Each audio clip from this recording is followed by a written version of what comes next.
Let's fact check Donald. So you have to understand, this is a war that should have never happened. This is a war that wouldn't have happened if I were president. It would have never happened.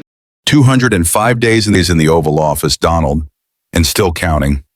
That is quite a delay for a man who swore he'd end this war in one.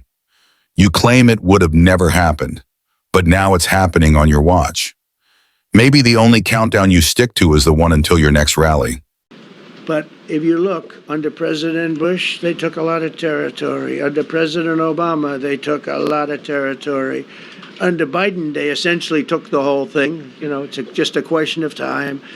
Under Trump, you know what they took? Nothing. Donald, let's get the facts straight. Under Bush, Russia took Abkhazia and South Ossetia, and actually they freed those areas. Under Obama, they grabbed Crimea and poked at Donbas.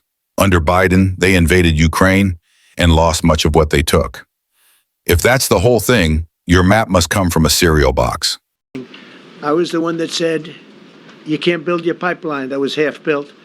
I came in, I stopped the pipeline. It's called Nord Stream 2. Nobody knows that, Nobody ever heard of Nord Stream 2. You might have not even heard. Biggest pipeline in the world. I stopped it. Donald, let's be clear. You didn't shut down Nord Stream 2. You clicked a fancy pen and watched a contractor pause. The rest?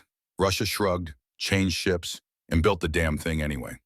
The real pipeline kicked off long after you were out of office. If you think that's ending a project, maybe you ended your career in factual accuracy. I stopped the biggest economic development job, the biggest job that Russia had ever built. I stopped it. It was dead.